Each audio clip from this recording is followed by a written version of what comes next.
Salve, queridos! Eu sei, né? Às vezes a vida pesa, né? Mas saiba, você não está só. A vida é um presente precioso dado por Deus e a Bíblia nos ensina, por meio de seus textos e princípios, que desistir dela nunca deve ser uma opção. Em momentos de dor, sofrimento ou desesperança, e particularmente a vida criativa, né, para trazer isso para a gente, é normal a gente se sentir sobrecarregado, mas as Escrituras nos oferecem direção, consolo e esperança para perseverar. Esse vídeo explora detalhadamente os motivos pelos quais a vida é sagrada e digna de ser vivida, mesmo nos momentos mais difíceis, com base nos ensinamentos bíblicos. A Bíblia declara que Deus é o autor da vida e tudo o que ele cria tem propósito e valor. Então, vejamos, por exemplo, no primeiro livro da Bíblia, no livro de Gênesis, no capítulo 2, diz lá: Então o Senhor Deus formou o homem do pó da terra e soprou em suas narinas o fôlego da vida, e o homem tornou-se um ser vivente. Esse versículo mostra que a vida humana é resultado direto da obra criativa de Deus. Ele não apenas nos formou, mas soprou em nós seu fôlego, tornando-os únicos e especiais. Lembrando, no livro de Gênesis aqui eu fiz um vídeo falando que a Bíblia não é um livro de biologia, não é um livro de ciências. Então você fala, mas Deus fez isso, será que não foi a matéria que se criou, que não sei o quê? Não adianta se procurar biologia na Bíblia e não adianta você procurar teologia num livro de biologia. Então vamos separar as coisas aqui. Eu estou trazendo aquilo que está nos textos sagrados, né? Por exemplo, né, o texto bíblico fala que cada vida é planejada porque Deus nos criou com intenção e cuidado, né? O que significa que a nossa existência não é meramente um acidente. No Salmo 139, diz lá: Tu criaste o íntimo do meu ser e me teceste no ventre de minha mãe. Eu te louvo porque me fizeste de modo especial e admirável. O salmista conversando com Deus. O vídeo de hoje reflete a singularidade e a complexidade de cada ser humano, revelando que somos obra-prima de Deus. Então, desistir da vida seria rejeitar o valor que Ele, Deus, nos atribuiu. A Bíblia nos ensina que a vida não é para ser descartada. Ela pertence a Deus. Então, por exemplo, no livro de Jó, logo no capítulo 1, diz: O Senhor o deu, o Senhor o levou. Louvado seja o nome do Senhor. Então Jó reconheceu que sua vida estava nas mãos de Deus, independentemente das circunstâncias. Esse entendimento é fundamental para perseverarmos. O que o texto fala, então, assim, Deus deu a vida para nós. Só Ele pode tirar. Por quê? Porque Ele é o Criador. Então, desistir da vida é contrário aos mandamentos de Deus. No livro do Êxodo, no capítulo 20, está lá: não matarás. Esse mandamento reflete o valor intrínseco da vida e a responsabilidade de preservá-la, mesmo em meio às dificuldades que sabemos são inúmeras nessa vida. E a Bíblia fala, né, que existe um propósito divino para cada pessoa e que Deus tem um plano para nós. Mesmo quando entendemos as circunstâncias, eu acho que entender as circunstâncias é claro que é uma questão pessoal, mas é muito difícil, né? Mesmo nessas situações, Deus está trabalhando em nossa vida, né? Então, por exemplo, no livro de Jeremias, no capítulo 29, lá está escrito assim: porque sou eu que conheço os planos que tenho para vocês. Deus falando, né? Diz o Senhor: planos de fazê-los prosperar e não de causar dano, planos de dar-lhes esperança e um futuro. Então, desistir da vida é abandonar o propósito que Deus tem para nós, que inclui bênçãos e crescimento espiritual. E outra coisa que o texto fala, o texto bíblico, é que nossa vida impacta outros, né? Então, assim, ninguém vive de forma isolada. Nossas ações e escolhas afetam aqueles ao nosso redor. A carta de Paulo aos Romanos, no capítulo 14, diz: porque nenhum de nós vive apenas para si, e nenhum de nós morre apenas para si. Se vivemos, vivemos para o Senhor. E se morremos, morremos para o Senhor. Nossa vida tem valor tanto para Deus quanto para as pessoas em nossa comunidade. Ao perseverarmos, também encorajamos outras pessoas a fazerem o mesmo. A Bíblia fala também, né, da esperança em meio às dificuldades e que Deus é o nosso consolador. Então, mesmo nos momentos mais sombrios na vida de cada um, né, Deus oferece conforto e força. No Salmo 34 diz: o Senhor está perto dos que têm o coração quebrantado e salva os de espírito abatido. Esse versículo, ele mostra que Deus não apenas vê a nossa dor, mas também está presente para nos sustentar. Por quê? Porque parece um paradoxo, mas a Bíblia fala que há propósito na dor. Então a Bíblia ensina que Deus pode usar nossas dificuldades para nos moldar e nos aproximar dele. Na carta de Paulo aos Romanos, no capítulo 8, diz: sabemos que Deus age em todas as coisas para o bem daqueles que o amam, dos que foram chamados de acordo com o seu propósito. Embora não compreendamos o porquê do sofrimento, podemos confiar que Deus está trabalhando para o nosso bem. E a Bíblia traz vários exemplos, né, de perseverança, como por exemplo Jó, né, que eu já fiz um vídeo aqui no canal, que é um modelo de persistência. Porque se você ver lá o vídeo, ou ler, né, o livro de Jó, o livro não, né, a parte de Jó que está lá em Gênesis. Então Jó perdeu tudo, riqueza, família, saúde, mas recusou-se a desistir da vida. No capítulo 13 diz: ainda que ele me mate, nele esperarei. O Jó confiava que Deus era soberano, mesmo sem entender suas circunstâncias. Sua história nos ensina a manter a fé, mesmo em meio à adversidade. E outro exemplo é o próprio rei Davi, né, que enfrentou a depressão. Então Davi, o poderoso rei Davi, né, frequentemente expressou sua angústia nos Salmos, mas sempre encontrou esperança em Deus. Se você ler o livro de Salmos, né, vários deles escritos pelo rei Davi, você vê ele, né, quebrado de joelhos falando com Deus.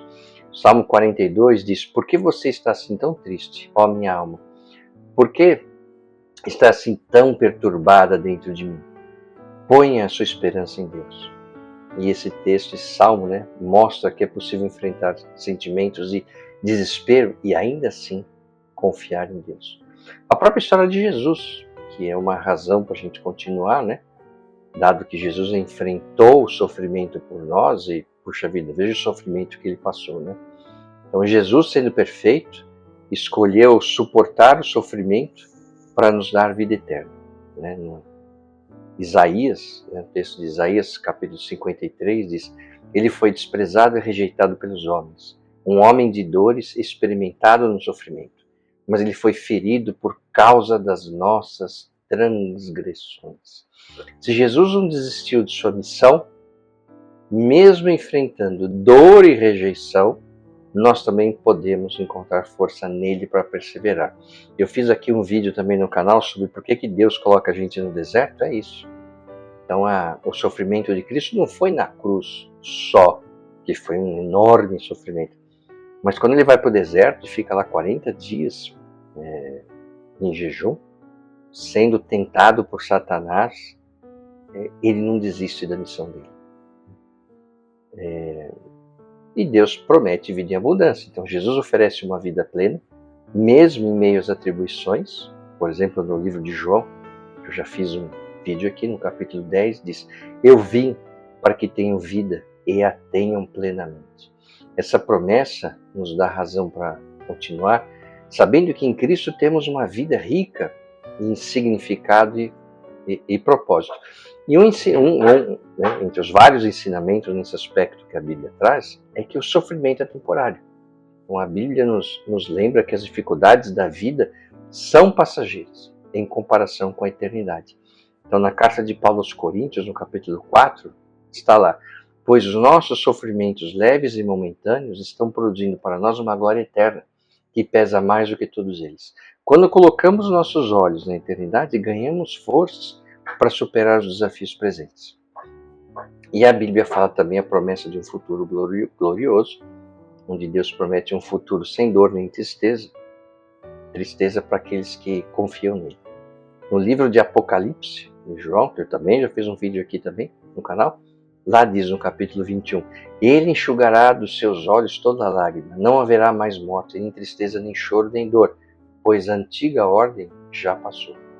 Essa esperança nos motiva a perseverar, sabendo que um dia estaremos em um lugar de paz e alegria eternos. A Bíblia fala também da comunidade de fé, né? Que ela traz apoio em tempos difíceis. E ela nos incentiva a ajudar uns aos outros.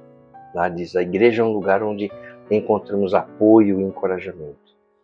Então, no livro de Gálatas, na carta de Paulo aos Gálatas, capítulo 6, diz lá Paulo, levem os fardos pesados uns dos outros e assim cumpram a lei de Cristo.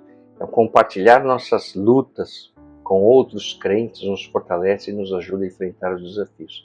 Às vezes o nosso fardo pesa muito e segurá-lo sozinho pode acabar ficando muito difícil, né? Por isso que eu falo, você não está sozinho. Ao seu lado tem muita gente disposta a te ajudar a carregar, mesmo que seja um pouco, né, o seu peso. Mas para isso ele precisa saber, né, que você não está aguentando mais o peso.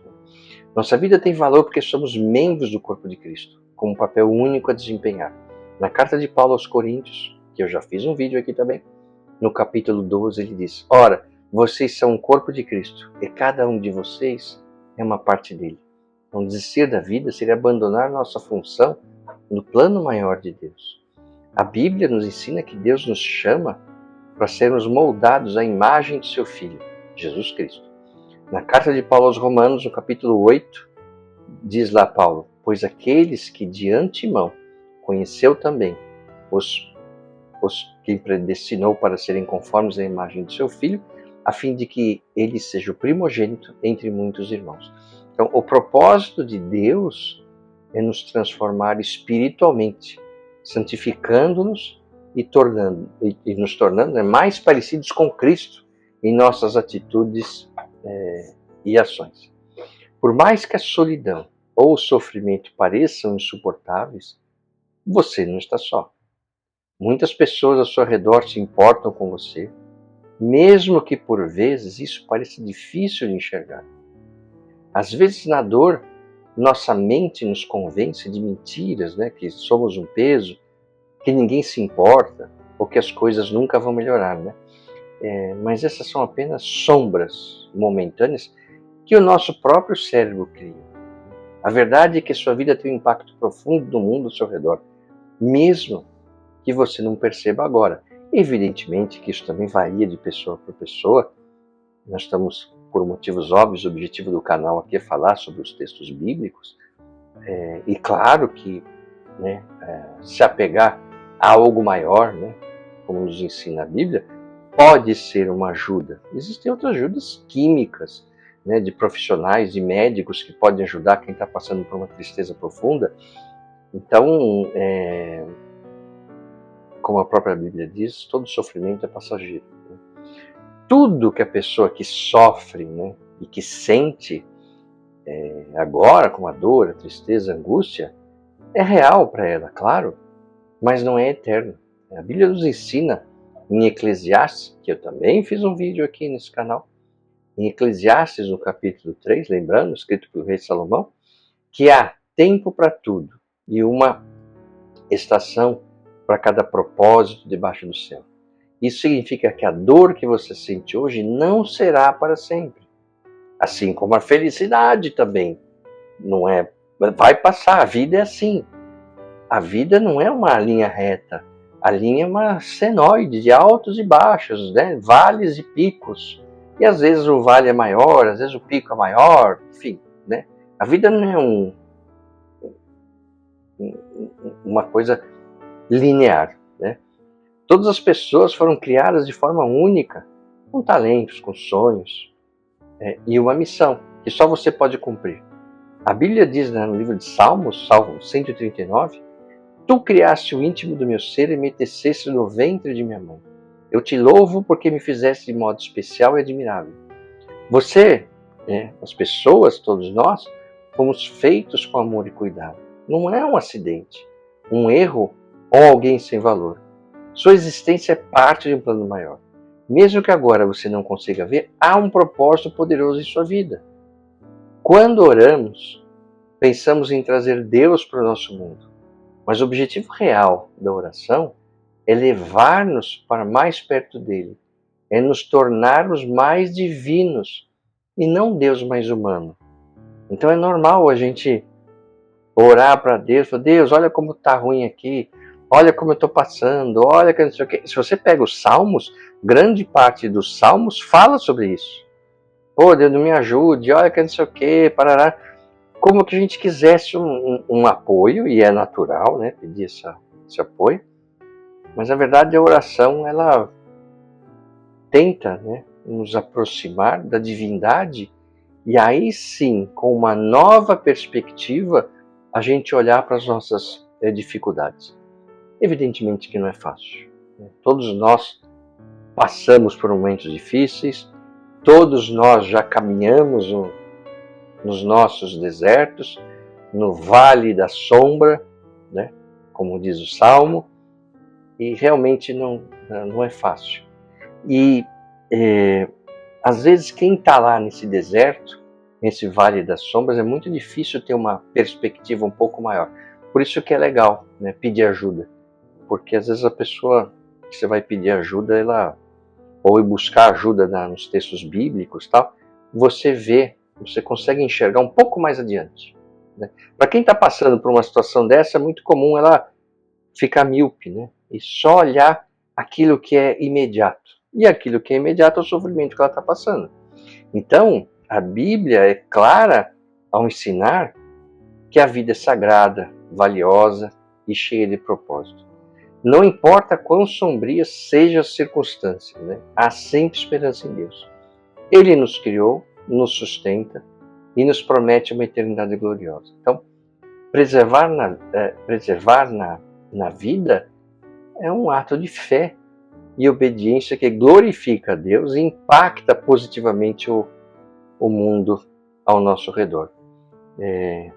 No livro que eu falei do deserto, né, Cristo no deserto, sendo tentado por Satanás, ele não desiste da missão dele.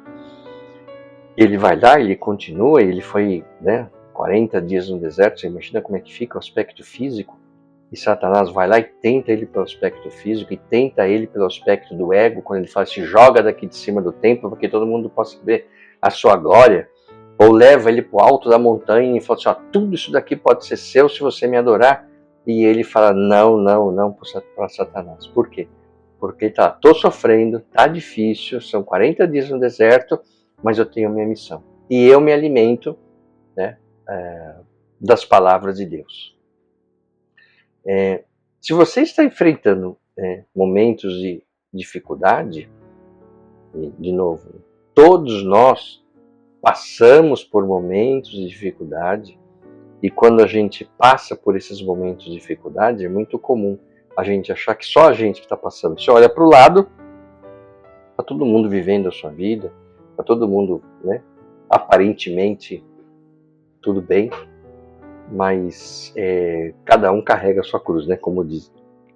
Então, se você está passando por um momento de dificuldade, lembre-se, Deus vê a sua dor, está ao seu lado e tem planos maravilhosos para a sua vida. Não desista, nunca. Confie no Senhor, pois Ele é a fonte de força e esperança. Espere no Senhor, seja forte, coragem, espere no Senhor. Esse é um texto que está no Salmos 27, 14. Dê uma olhada, né, no livro de Salmos, mesmo que seja de forma aleatória. Abra o livro de Salmos e pegue qualquer um, e você verá, né, vários exemplos de salmistas, né, pessoas comuns como nós, que escreveram a Deus pedindo ajuda para enfrentar suas dores, seus desertos, suas situações complicadas, e também salmos que exortam a Deus. Então, e veja que nós estamos falando de pessoas que foram absurdamente poderosas, com o próprio rei Davi, pedindo ajuda a Deus porque a situação não estava fácil. Ok? Lembre-se, você não está só. Um abraço e até o próximo vídeo. O que você acaba de assistir é um resumo, está repleto de simplificações, mas a visão geral é esta mesmo. Agora, se você quiser saber como de fato tudo aconteceu, aí você vai ter que ler a Bíblia.